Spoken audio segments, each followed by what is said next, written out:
This is a Ghost and Phantom production. K now, Ghost Boy.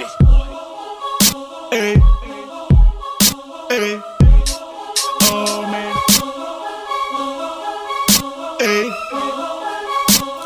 This is a Ghost and Phantom production. K now, Ghost Boy.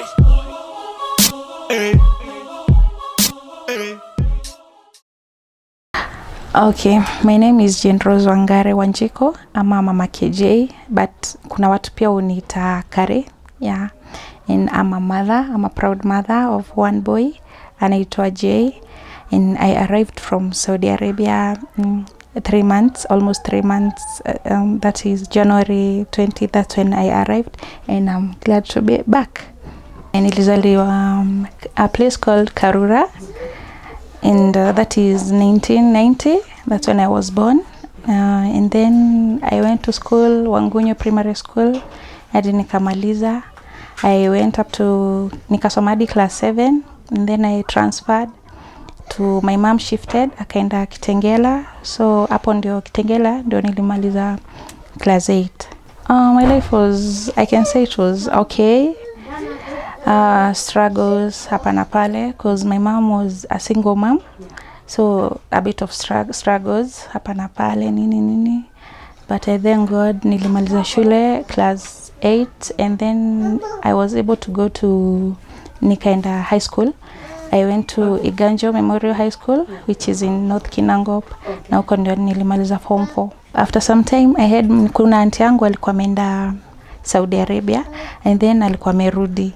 So when she came back, akaniambia, cause nilikuwa tu na struggle, unaona, pain kidogo, uko na mambo mingi, unataka kwenda shule but hakuna hakuna hizo pesa za kufadha, cause still nilikuwa na brother yangu alikuwa high school. So when my aunt came back, ndio akaniambia, you can go, unaweza kuja pia wewe uende ufanye kazi at least for 2 years. Ukikuja you can further your studies more. Yeah, 2014 nikafanya, actually 2014 around January I met my aunt agent wake mwenye alikuwa amempeleka, akaniconnect na yeye, but nikatoa pesa I think akaniambia nitoe pesa 3k, akaniambia ni like I had to pesa ya medical and stuff. By that time I didn't know what pesa huwa utoi. So ile pesa kidogo nilikuwa na hustle pale kwa hoteli, nikatoanga 3k, but huyo msee akapoteanga hivyo hatukuwa imuona. Nilitoka Kenya 2014 August. So kwanza unafika huko, it is huko umezoea weather poa, and then there it's very hot. So unafika ni kuna joto ingine excess yenye hatujaisikia. So the first thing ni joto. So alafu unafika pale, kuna mahali huwa mnaekwa kwa airport, alafu sasa your boss anakuja anakuchukua. Nikaenda Saudi Arabia, nilienda Riyadh, and my boss she was a German but married to a Saudi. So venye nilifika, so kazi ikakuwa tu okay, nikakuwa tu nafanya kazi ni mingi, hujazoea kazi kama hizo.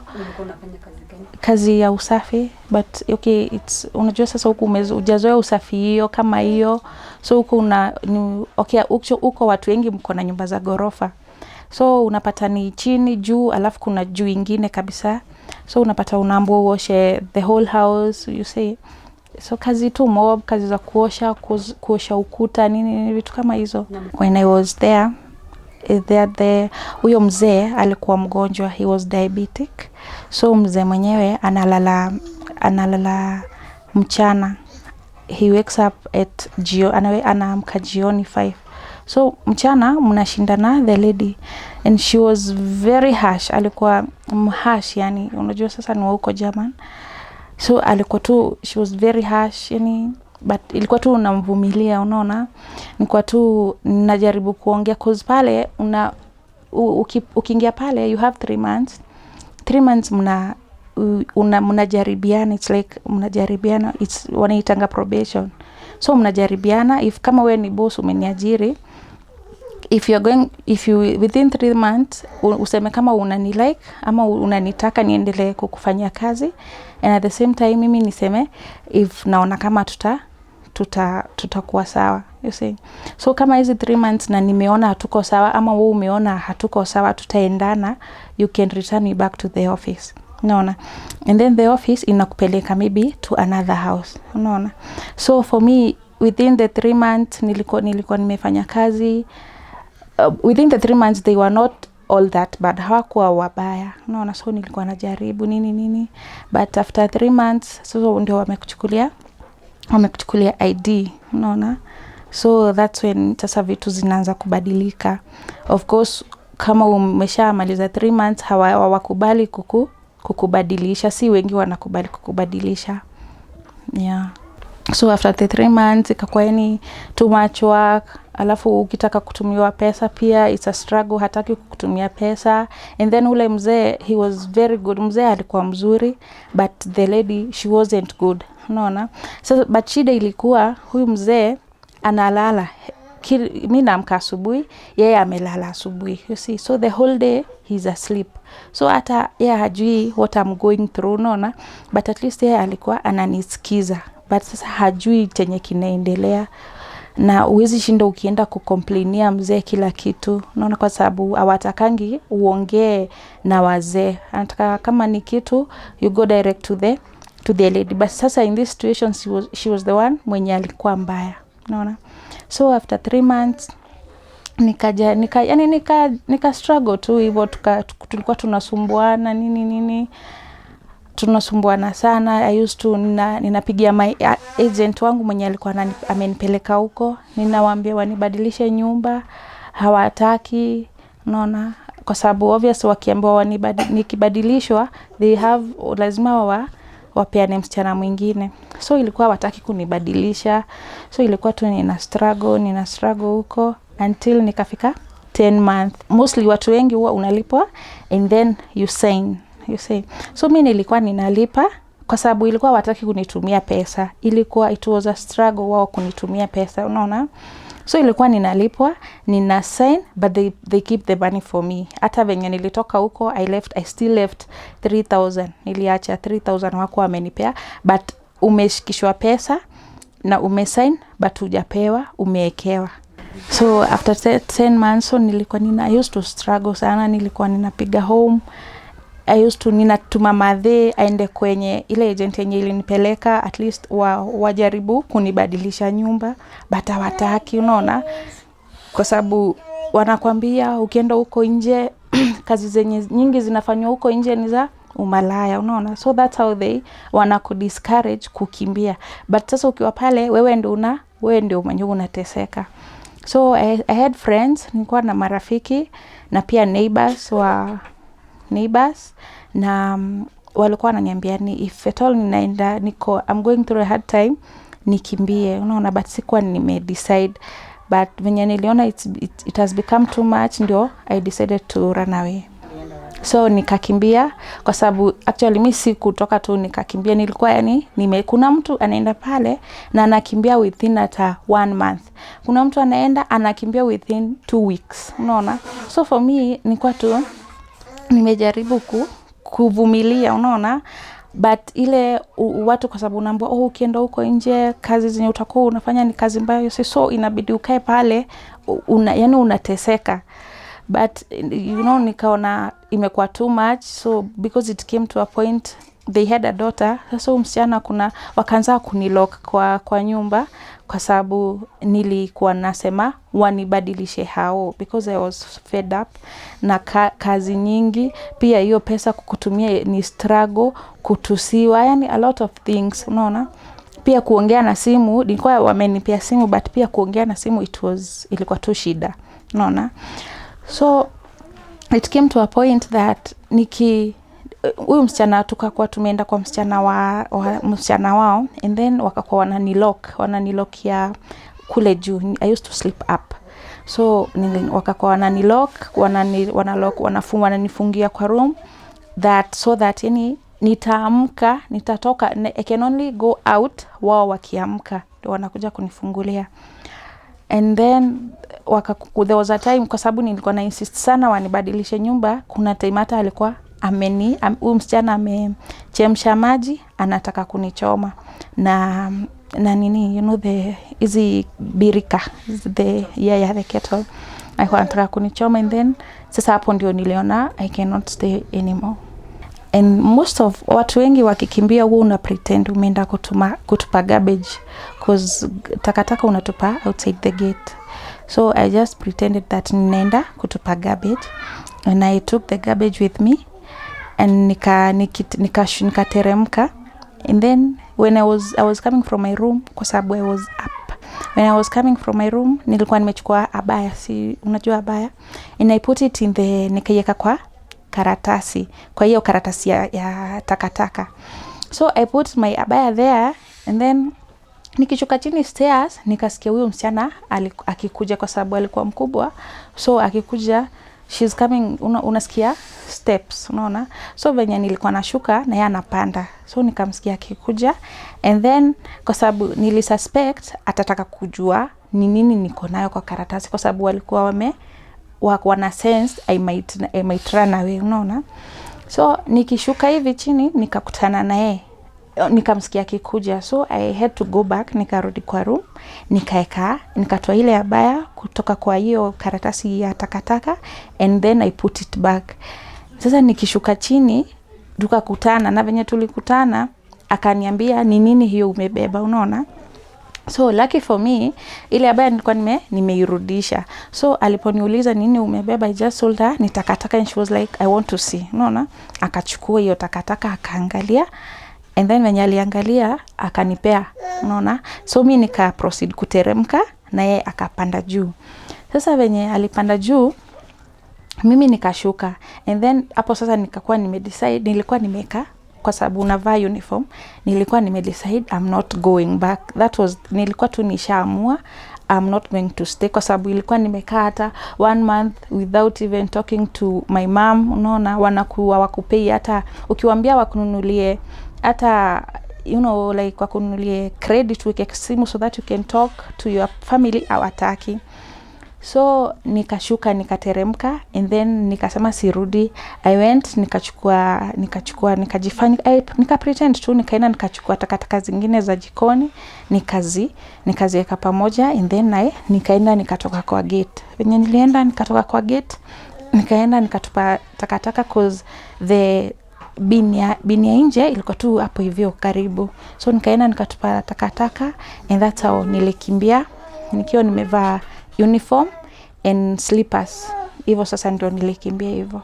So when I went to police, wako hapo, but they are pretending like hawanioni, kwa sababu hawani attend, because you know sijavaa, nimevaa tu hivi.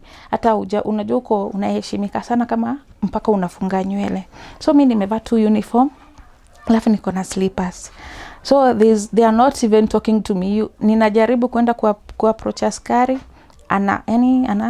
he is not even looking at me. Nikajaribu, mapolisi walikuwa hapo, I tried to tell them, but they are not even listening.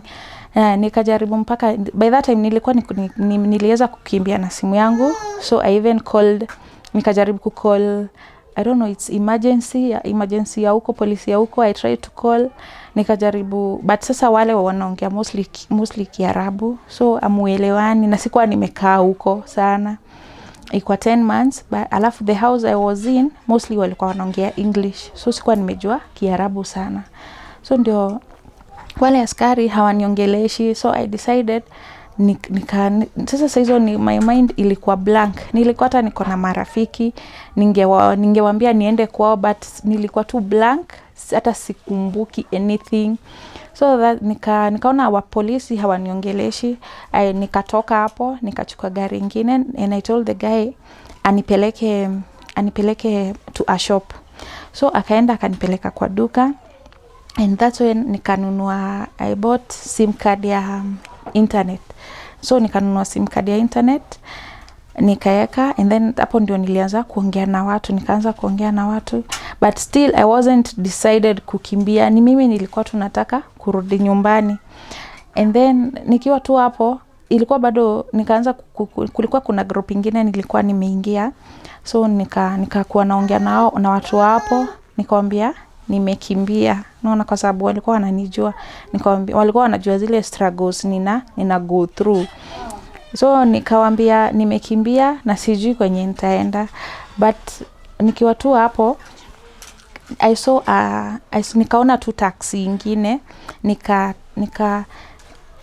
on that hapo hivyo tu, kwa sababu ni kwa maduka, nikaenda mahali nikaona mtu mdak, unaona, nikaenda nikamapproach, nikamuuliza I want to go to Kenyan embassy, unaona, and then akanisimamishia huyo mtu, akanisimamishia taxi. Venye alinisimamishia taxi ikanipeleka mpaka kwa embassy. But sasa hiyo siku mimi nilikuwa nimekimbia 1st June. So 1st June ni Madaraka embassy hawafungui, you see, they're on holiday. So when I went there, nimepata kumefungwa, and hapo nje kuko na there's like a paper, it's written, imestikishwa hapo, and then it's written they are closed for the holiday. So and then kwa hiyo njia bado nikakutana na askari na akasimamisha ile gari nilikuwa nayo, and then akauliza taxi, unampeleka wapi? And then the taxi akasema nampeleka embassy. So but aku insist kitu ingine, hata hakunishika ama nothing happened. So after tumeenda embassy tumepata imefungwa, this guy asked me, so unataka sasa nikupeleke wapi, unaona? And I told him return me back penye ulinipata pale kwenye nilichukulia gari, kwa sababu you know nilikuwa na ule mtu mwenye alikuwa pale kwa mwenye alinichukulia gari, he's a dark person, you know, so I thought tunaweza nini tuka converse, unaona. So nikamwambia wewe nirudishe pale kwenye ulinipata. So he took me back, akaniacha hapo, and then huyo mtu alikuwa Msudan, and then I don't know how but alikuwa kona namba ya one of person alikuwa akifanya embassy, unaona. So when I went there, akampigia, it was a lady, akampigia akamwambia hapa kuna Mkenya, si ujaribu kuongea naye uone venye utamsaidia. So I talked tukaongea na huyo msichana, and the first thing akaniuliza, she asked me wewe ni mkabila gani, unaona. Akaniambia, nikamwambia mimi ni Mkikuyu. Alikuwa anaitwa Judy, something like Judy, kitu kama hiyo, although sijui kama ilikuwa jina yake ya ukweli, but akaniambia anaitwa Judy. So nikamwambia si nimekimbia kwa sababu, nikamwambia my boss's daughter alikuwa anataka nini kunichoma, so I had to run. Na nikamwambia nimeenda embassy, nimepata kumefungwa, so can you try to help me? Na ni mtu Mkenya mwenzako. Akaniambia saizi sina usaidizi wote naweza nikakusaidia, so sijui utafanya nini. Nikamuuliza wewe venye aliniuliza mimi ni mkabila gani, nikamuuliza na yeye ni mkabila gani. Akaniambia yeye ni Mjaluo, unaona. So I tried, nikajaribu tu kumwambia ajaribu kunisaidia, hakunisaidia. Akaniambia there's no way anaweza kanisaidia, unaona, hajui venye atanisaidia.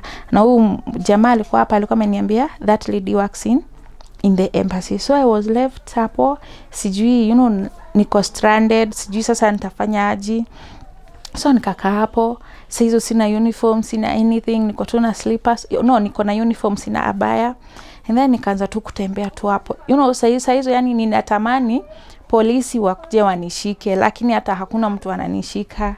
So nikitembea tu hapo hivyo kwa street, ikakuwa ni maombi. Unajua sasa huko kukiwa na maombi, they close all the shops. So ikakuwa kukafungwa. Haya, nikienda tu hivyo, nilikuwa tu naenda tu, sijui hata naenda wapi. Nikienda tu hivyo, I met nikaona jamaa mwingine mweusi.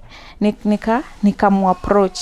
Nikamuuliza, nikamuapproach, nikamwambia shida yangu, nikamwambia I'm trying, nilikuwa najaribu kwenda embassy na hata polisi na sifanyi nini, na sisaidiki, unaona. Nikamwambia nimeenda polisi hawaniongeleshi, nimejaribu kwenda embassy kumefungwa, unaona. Akaniuliza mmefanyana nini na bosi wako? Nikamwambia msichana wake alikuwa anataka kunichoma, unaona, ndio nikakimbia. Aya, akaniambia fanya hivi, kaa hapa, simama hapa kwa sababu saizi. Akaniuliza iko wapi abaya yako? Nikamwambia sina, niliacha.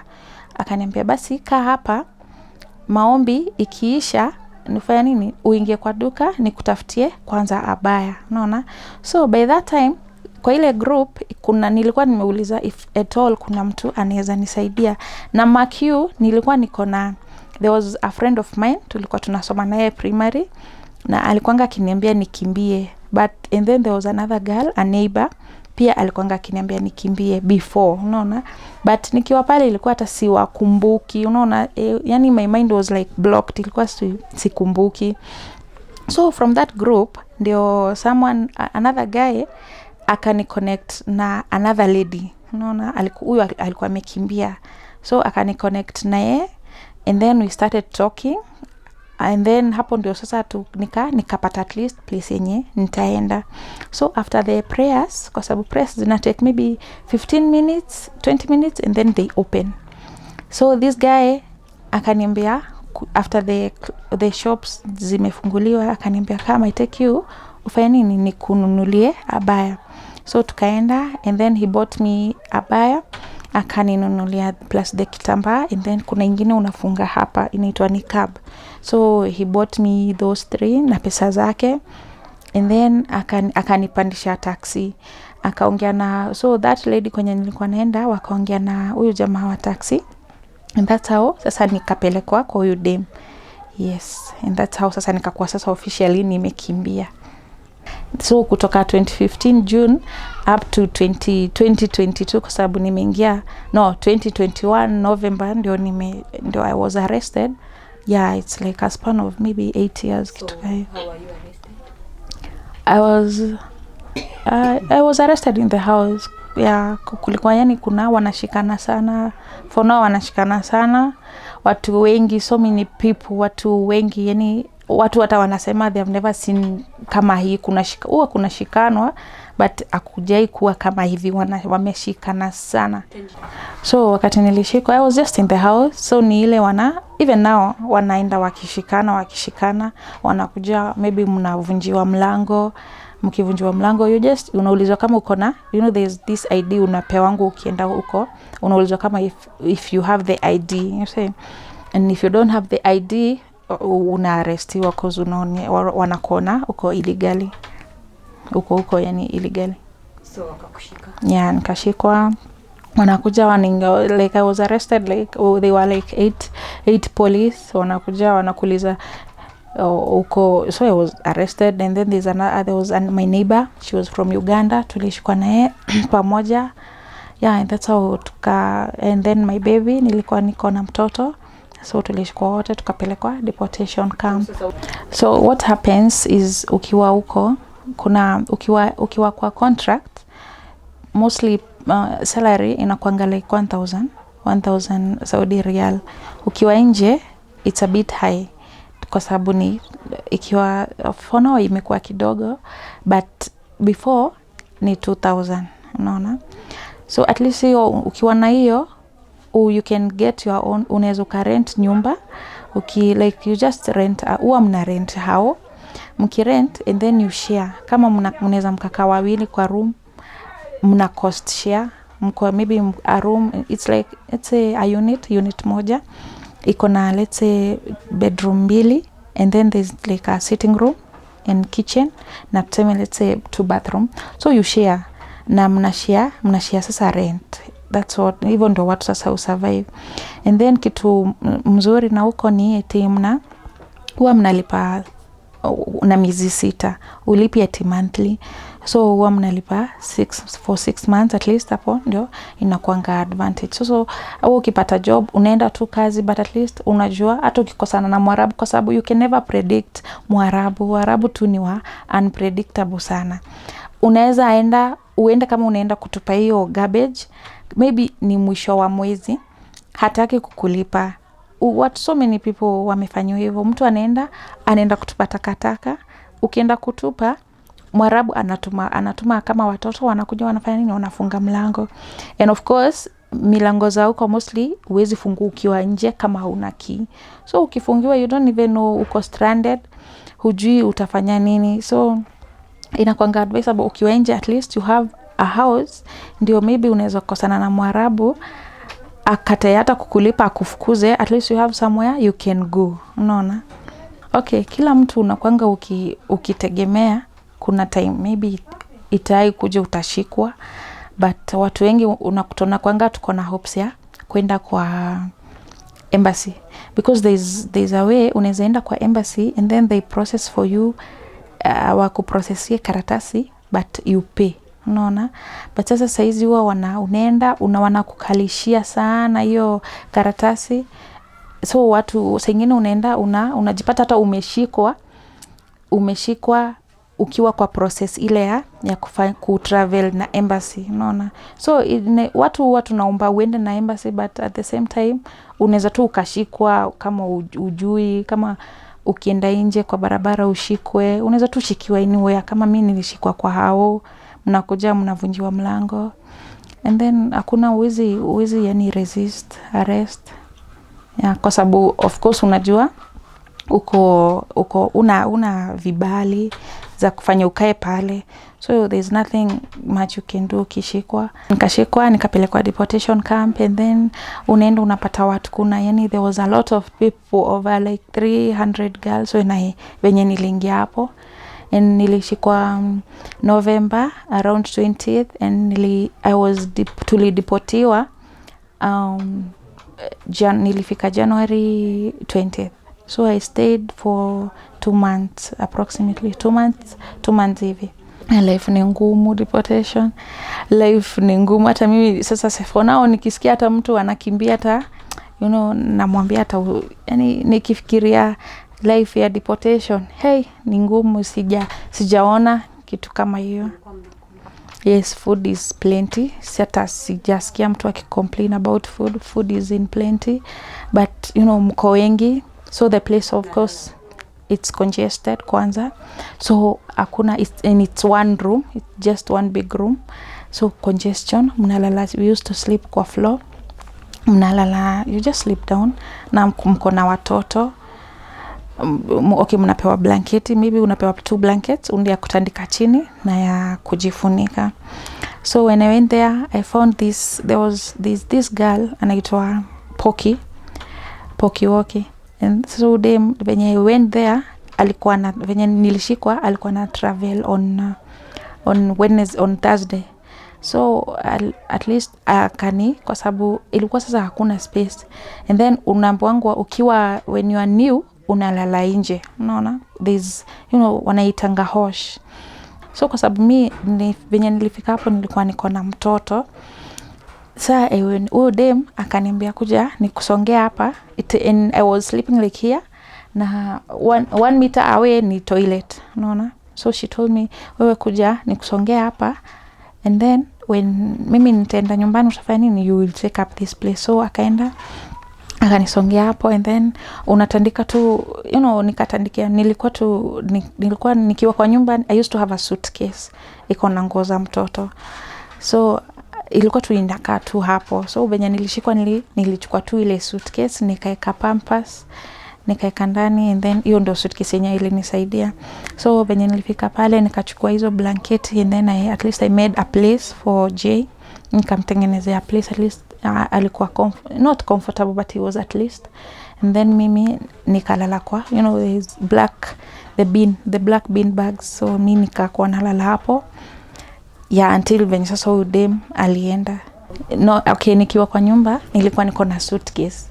Hii suitcase nilikuwa nimeweka nguo zile zilikuwa ndogo kwake, So when nilisikia kuna vunjo wa mlango, mi hata I started kupack, kuchukua tu vitu ninazieka nini pale kwa ile suitcase. So hizo nguo ndo zilinisaidia, but for me venye tu nilikuwa tulikuja tukapatwa I was asleep. Tulipatwa kama I was sleeping. Hapo ndo yani venye tu nilikuwa nimevaa, I was na a night dress, hivyo tu ndio nilienda kule. Yeah, that's how tulienda. Okay, unaenda uko at least uko kile kitu inakusaidia ni at least ukiwa uko na pesa, kwa sababu kuna watu wanauza nguo ama mtu ataweza akakuhurumia, alafu kuna nguo zingine au wanapeana, maybe unapewa mkiwa watu new people, mnapewa like address just one, unaona. Yeah, so kuna watu wakienda huwa mnaachiana nguo, unaona, watu wakienda wanawaachia nguo. Yeah, that's okay. Diapers nazo huwa mnapewa 15 diapers for 1 week. And then uko kuna magonjwa, yani I don't know, yani sijui kuna magonjwa, yani like venye mimi nilifika hapo within siku 2 I wasn't even talking, sikuwa naweza kuongea kwa nimefungana. I had tonsils. My baby was sick, yani alikuwa mgonjwa, hakuwa anapumua, alikuwa akaanza kubleed, haezi you know, nose bleeding. And then kuenda hospitali it's another thing, yani kwenda hospitali it's ni ngumu. Kwenda hospitali mnaambiwa ule au mawarden anakuja na kuuliza ule mtu mwenye amekaribia kukufa, that's the person mwenye anafaa kwenda hospitali. So imagine sasa uko hapo, mtoto ni mgonjwa, yani watoto wanaharisha, ni sijui kuna ni outbreak ama nini, kwa sababu you know ni kuchafu. Mtoto unajua labda alikuwa hajazoea hiyo maisha, unaona. So but on Tuesday so alikuwa anatupatia mnapewa 15 diapers na maziwa ile ya kuna maziwa fulani ile nan mnaikewa. So that has to go for a whole week. Kuna some mothers watoto wanaharisha na uko na 15 diapers, maybe one day utafunga mtoto like 5 diapers. Hebu niambie 15 diapers zitakupeleka for how long? So unapata watu wengine wanafunga watoto manguo, mtu anatafuta manguo na hizo nguo bado ni zenye hakuna, unaona. Some mothers wanafunga watoto, you know, the makaratasi, mtu anafunga mtoto wake makaratasi because una access na umekaa pale, you know, kwa sababu pia ina take long, especially watu wenye wako na watoto wana take long sana kusafirishwa, kudeportiwa. Yeah, you know they wanafanya ni kama punishment, ni kama kuwa punish. Yani ni nyinyi wenyewe sasa mjitakie kuosha. But kulikuwa na msichana mwingine alikuwa amekaa hapo 1 year. So she was like alikuwa tu kama alikuwa ni swamudhir, ni yeye mkubwa, it means ni yako in charge. So she was the one in charge of us. So at least yeye alikuwa anasema mnachaguliwa wenye mtaosha choo hivyo, and then mko na siku ya kuosha the dorm, the big place. So kuosha yenyewe ni kuchukua hizo blanketi, you fold them, you put them to one place, and then you wash one side, and then tena msafirishe hizo vitu zenu, and then usisahau it's a whole like iko na watu over maybe 200, naona. So they go folding blankets nini mnaleta the other side. Kufua nayo mnafua kwa sink, unaona. Hiyo sink inatumika kubrush meno, the same sink inatumika kuoshea watoto, and the same sink hapo ndio mnafulia. Kitu mbaya pale sasa ni embassy. I don't know embassy inataka kupunish watu ama ni kupunish watu wenye, yani it's like wanawapunish ama wana drag tu, you know. So kwa sababu mnaleta makaratasi, when you go there kuna picha mnachukuliwa fingerprints. Mkichukuliwa fingerprints like after like 2 days embassy inafaa ichukue makaratasi na mpigwe picha, mnakuwa mmepigwa picha. So embassy inafaa ichukue hizo the details zenu, hizo fingerprints and the pictures, passports, ndio waende waka process inaitwa final exit, au ndio wanatoa hiyo final exit. Ikishakuja au ndio wana process the final exit. Wakiprocess the final exit ikikuja ndio mnatolewa sasa mnaletewa ticket. But sasa hii hapa embassy sasa wana drag. Wakikuja wanachukua makaratasi, wanaenda wanakaa bila kurudisha makaratasi. Unapata hata mtu umekaa pale 1 month 2 months, unaona. But kuna wengine wataharakisha, upate hata mtu ameenda tu haraka. But most of the time watu wanakaa sana. Mtu hata unakaa 3 months. like saizi kuna msichana tulikuwa tumeshikwa pamoja kwa sababu I still keep in touch na wao, na kuna msichana nilikuwa nimeshikwa na, of course mimi nilikaa pale 2 months. For now niko hapa tu, nimekuja, it's almost 3 months. I'll be 3 months on 20th.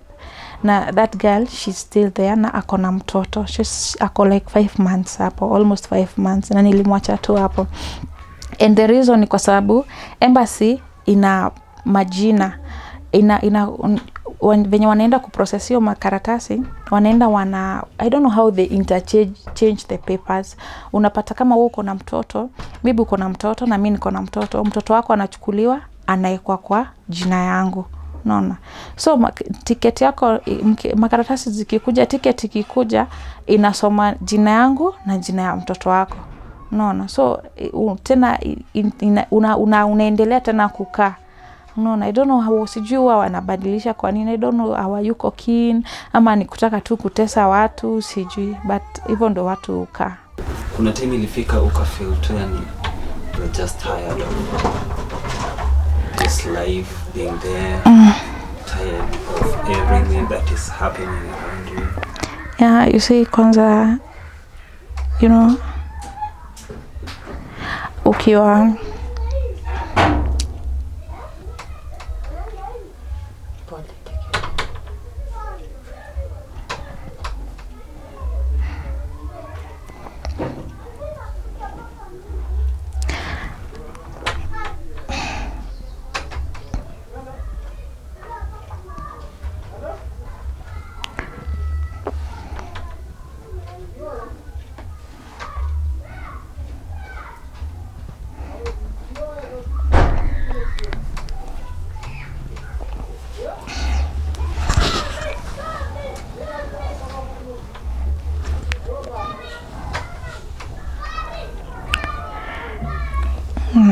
yani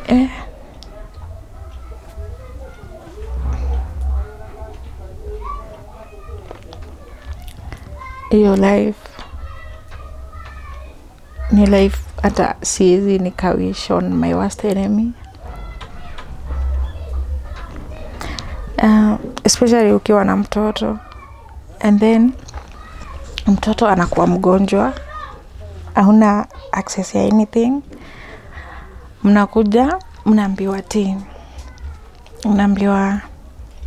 yani mtoto ni mgonjwa, alafu mnakuja mnaambiwa ule mtu amekaribia kukufa. That's the only person mwenye anapelekwa hosi. Unaona? Alafu hata kupelekwa hosi yenyewe si eti utaenda kupewa kitu ya maana, you see.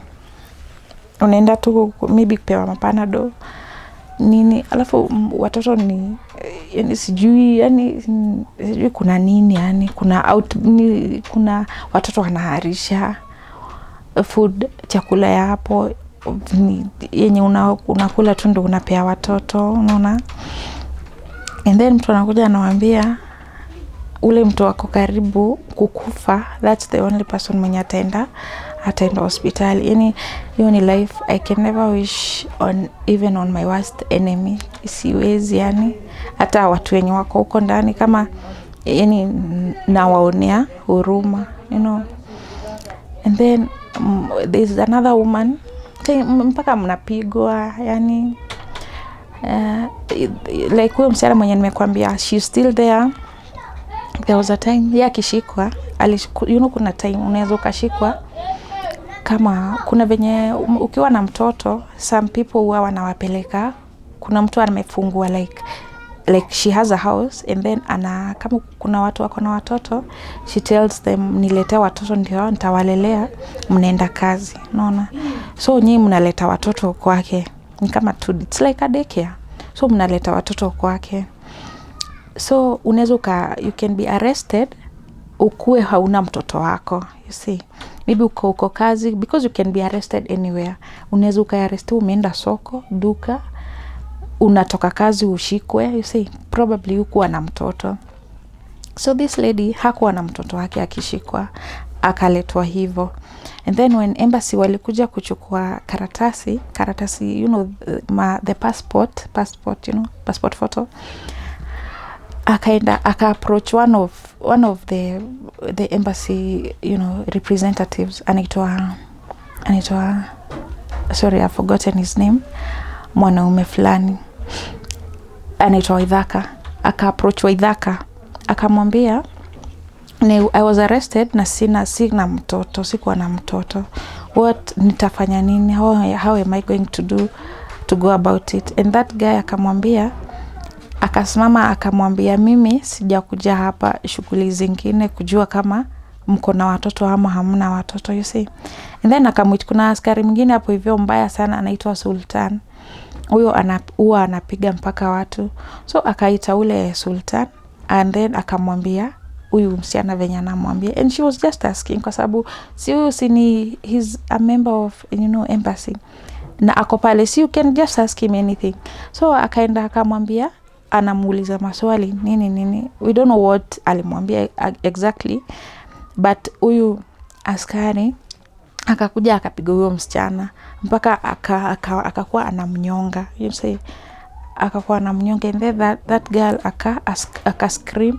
So tukiwa pale nje tunaona sisi tuka scream, ndio akamwachilia, unaona. So sengine embassy hata wasaidii watu, unaona, mnateseka huko ndani, you know, hawajui venye wao hawaingii huko ndani, hata wakikuja hawaingii ndani, wako tu nje. So they don't even know the congestion, hawajui venye watoto wako, unaona, hawajui venye kunaendelea huko ndani, venye mnalala. Unajua saa zingine mnalala, you don't even straighten your legs, uwezi ukalala kama umestraighten miguu kwa sababu kuna mwingine amelala pale. So most of mnalala tu kama mko mmejikunja, unaona, kwa sababu kuna mwingine ako kwa kichwa, kwa sababu mnalala in lines, unaona. So hapa line imeenda kule mwingine, so hata kulala pia ni shida, unaona. So yani life huko it's very mbaya sana, kwanza especially kwa watoto na kwa mtu mwenye ako na mtoto. So I think the Kenyan government should first check on the embassy, but wanasemanga wao they are untouchable, lakini maybe someday maybe wanaweza waka change, yeah.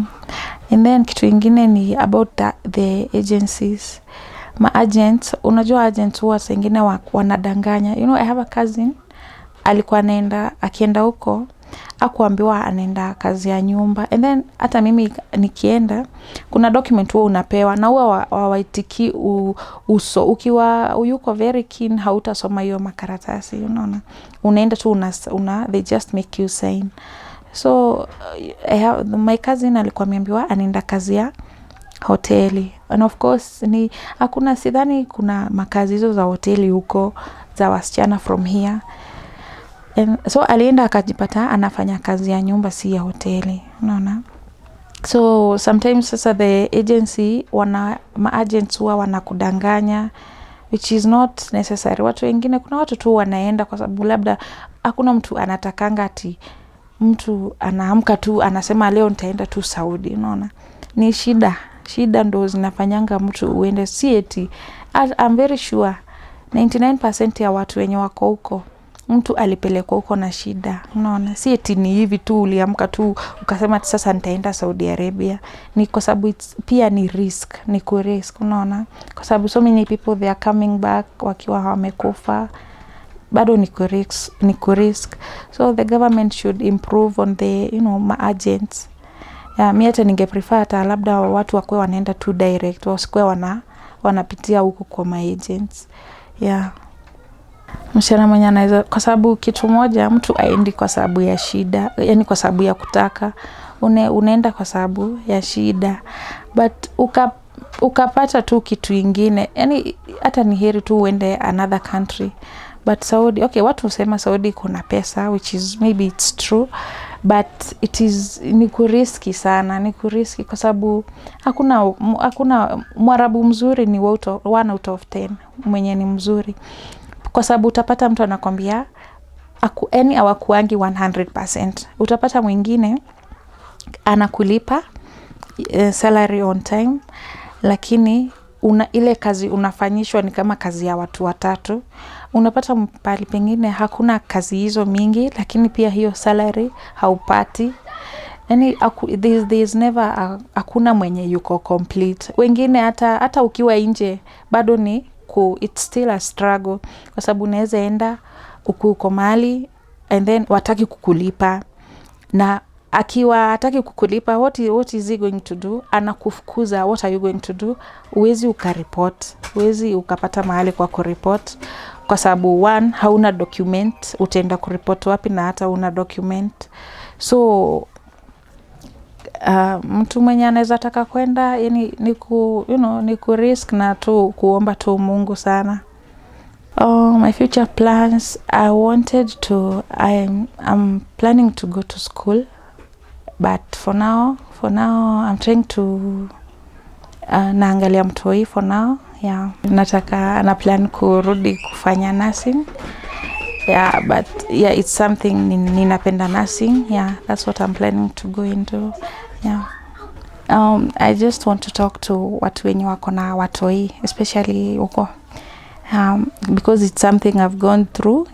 Iyo issue ya watoi, watoto wanateseka sana so much. And then unapata mtu akona mtoto mkubwa na mtoto mtoto unapata hata kuna watoto wako 5 years, 6 years wako tu pale. Watu na hakuna, of course hakuna, waendi shule, so they're just at home. And it's not worth it. Pesa haitawaitosha, kwa sababu mtu anasema sijamaliza kutafuta, unaona? Pesa haitawaitosha, na future ya huyo mtoto it is very much important than hata hizo pesa zenye mtu natafutanga huko. Another thing naweza taka kuambia wale watu wako na watoto ni about kupeana watoto wao. Let's say mimi I have a kid and then I don't want to come back home at that point. So what will I do? I'm going to give my kid to a friend of mine who is probably coming back home, and then probably ninampatia pesa, kwa sababu huwa lazima ukitaka kupeana mtoto unapeana pesa. But unapata for now ukienda pale ndani, wale watu wenye wako na watoto ndio wanakaa sana, because of course ufai kuzaa pale. Hiyo ndio kitu moja wanasema it's illegal, ufai. So unapata ule mtu mwenye ako na mtoto, kwa sababu saa like me I stayed there for 2 months. Kuna mtu nilienda naye pale, alienda na like wiki 3, akaniacha pale na tulienda pamoja. Like, so wanasema ni kwa sababu uko na watoto. So unapata wewe ukiwa umebebeana mtoto wenyewe, ule mtoto wenyewe anafanya nini? Anadragisha your process of going home.